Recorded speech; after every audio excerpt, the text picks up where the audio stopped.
Okay. Hi, this is Mike with Kids and Dragons, and I was coming on today to talk about temperament. Last week I talked about color and what to look for in a dragon and how it takes a long time for that color to develop and to get the dragon that you're after. And so today I'm going to talk about the other thing that people most come to me about. And so it's color, and today it's temperament. And so I'm going to make a big generalization here and say that bearded dragons are great pets. They're very docile, laid back, easygoing, friendly. This female is a good example of how a dragon is in general. And so I'm going to talk about the differences between an old dragon and a young dragon, male and female, and how even sometimes color plays into it. So I'll start with the girls, and I'll put this girl. So this is a yellow hypo tiger. I have another yellow hypo tiger, female.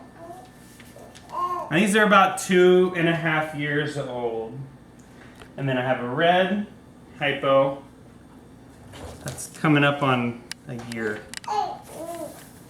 And so this is basically how female bearded dragons are, is that they're easygoing. You can set them somewhere and they'll still be there in a minute. People love them because you can walk around with them on your shoulder. The kids can sit on the couch with them and have them in their lap and watch TV. They're just fat, happy, lazy dragons most of the time. So I'm going to put these girls back and show you some males.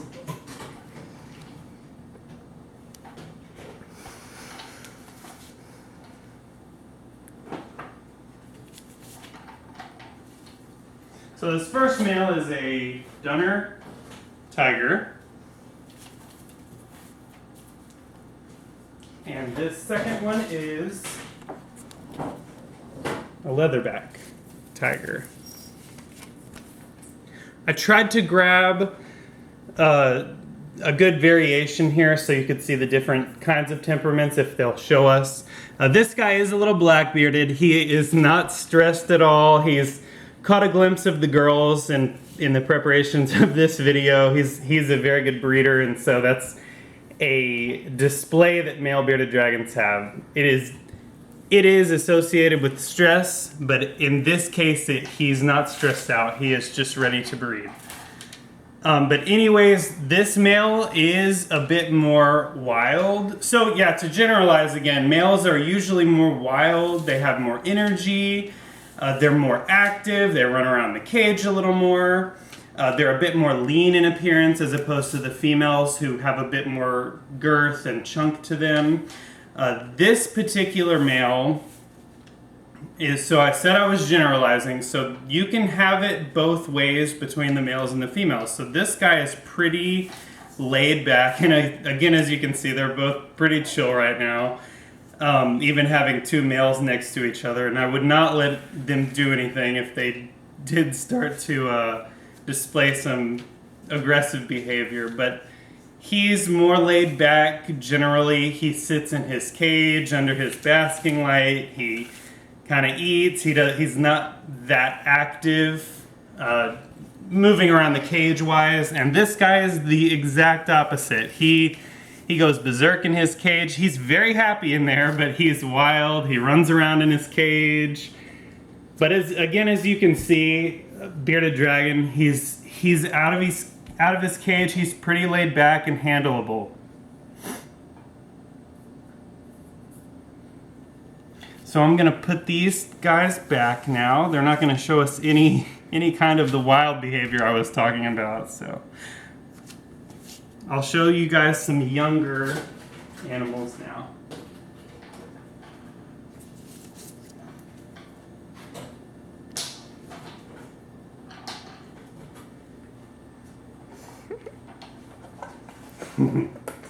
My new son.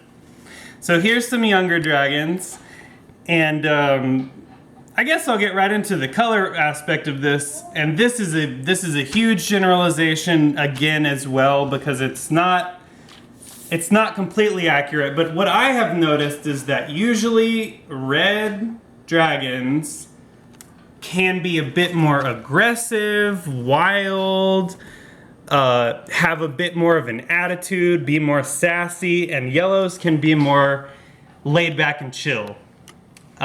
Sometimes, if anybody's ever talked to me, if you've been interested in a first-time pet, I usually even tell people this. I would look for a yellow dragon if you're looking for something that's for sure going to be more laid back and easygoing. And again, I said this is definitely not in every situation. It's just something that I often see more in reds than yellows. But again, you could have a yellow that has a bit more of an attitude or is a bit more sassy or wanting to run around a little bit more, but usually when I see it, it's the reds that will give me a little bit of the attitude. But again, bearded dragons, they're out of their cage, very handleable, easygoing. Even this red that I pulled out, and there they go.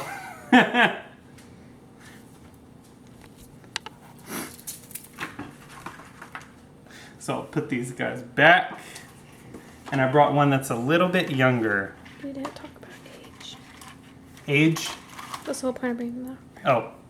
So yeah, these guys, so yes, thank you. So younger dragons, I get asked a lot, obviously, because that is mostly what we sell, or dragons about this size, usually. They look at the yellow, biting my little finger. So dragons at this age are very similar personality-wise at first. They're usually a bit more flighty. When you first go into the cage, they'll probably try to get away from you. You look like a big scary predator to them. But usually, as you saw them sitting right here, when you get them out of the cage and give them a chance to kind of calm down and relax, they're, again, usually pretty handleable.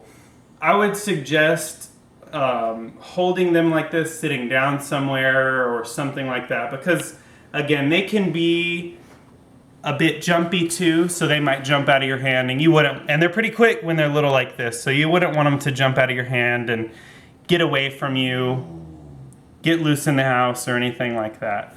So babies are a bit more flighty when you first go into the cage to get them, but they do very well being handled once they've been out for a while and have a moment to calm down. I would also suggest too, when you get a dragon this size, to really try your hardest to not play with them that frequently at first. I would keep interactions short and sweet. And the reason for this is that moving to a new home can be pretty stressful for them, acclimating to a new environment. I mean, you got to think they're in a new place, a new enclosure. It could be a different style enclosure, surrounded by new people, noises, pets, you name it. And so it can be a bit stressful for them. So I always recommend keeping interactions short and sweet, 15 minutes at a time or so. And you can, I would let them go a day where you don't mess with them, but maybe feed them and keep handling them very minimal the first, I would say, 2 weeks at least. A good indicator that they're settling in is that they're eating well and they seem to be kind of more relaxed in their environment. Good indicators that they're settling in well. So I'll show you another. This one's a bit younger. So could be even more flighty here. But I mean, even at this age or even a bit smaller, once you have them out, and this is about the smallest size that we would sell. I'd say this is about a 10-gram dragon, and we usually like to get them around 15-20 grams before selling. But if you do have a dragon this size, as you can see, they are still pretty laid back and easygoing.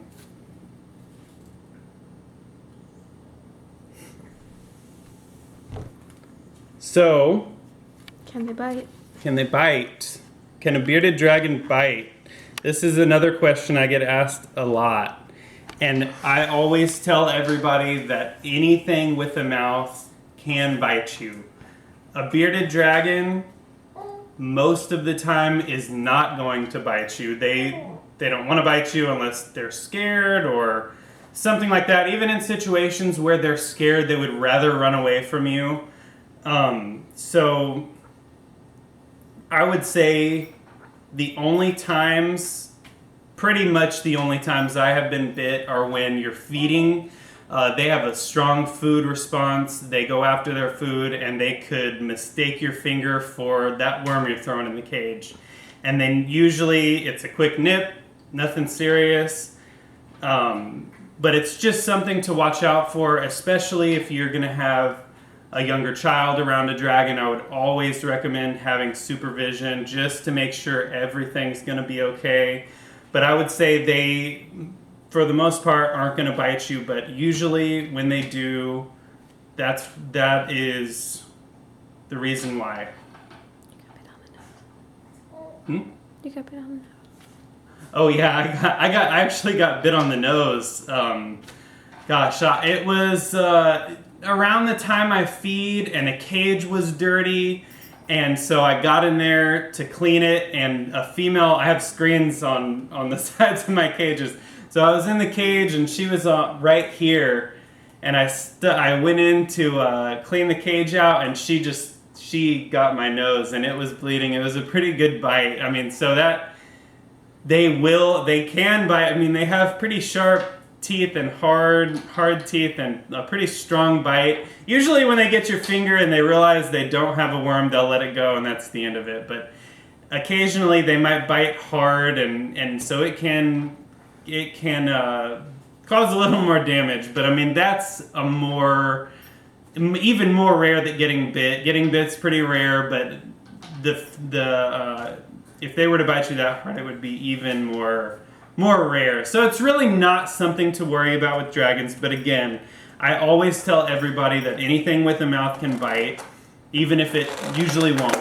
A dog can bite you. So I tell that to my kids all the time. Keep your face out of another animal's face. Always kind of be aware when you're around one.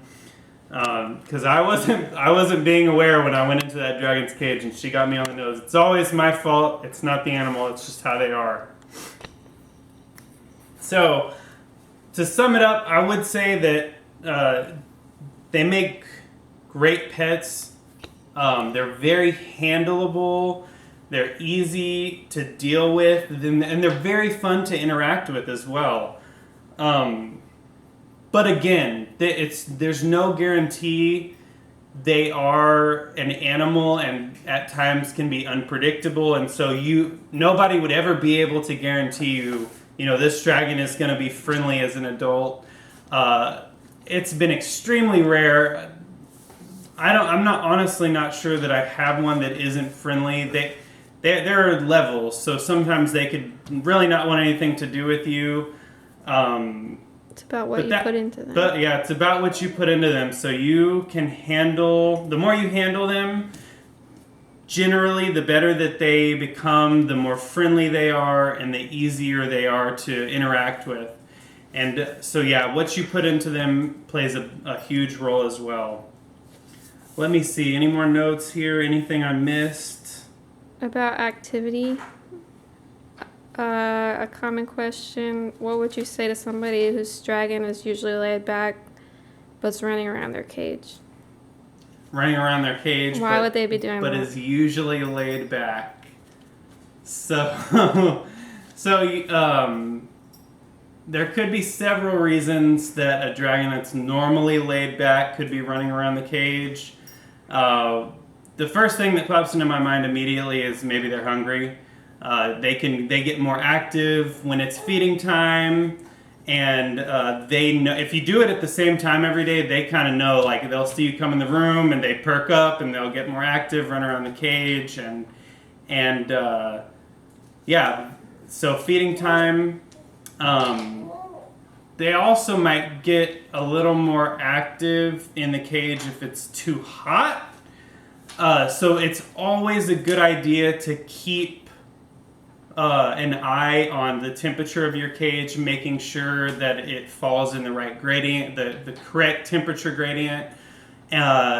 Also, it could be if a female is developing eggs. She could be gravid. They usually will get a bit more active in the cage. They might glass surf, is what some people call it. And that is when they are looking for a place to lay their eggs. Or even wanting to breed. Or wanting to breed, yeah. Like if you have multiple dragons, and they can sense each other too. And the female bearded dragon will cycle, and it's very similar to chickens. They'll lay eggs without ever being bred, and so that's a big factor that a lot of people take into consideration when they're choosing male or female. Some people don't want to deal with a bearded dragon laying eggs, and I understand that it can be frustrating. Most of the times, if you are set up and you kind of know the signs to look for, which is restlessness, among other things too. They kind of thin out in the tail a little bit. Their stomach will get a bit bigger, and you can feel eggs in the stomach often. Even infertile eggs, they're harder to feel, but you can feel something in there usually. But as long as you have a place for them to lay, they're good. But that would be a big reason for a dragon that's normally laid back to suddenly kind of be displaying that behavior. So I think that's it. Thank everybody for watching. I'm not sure what the next video is going to be about just yet, so you'll have to stay tuned. Bye bye.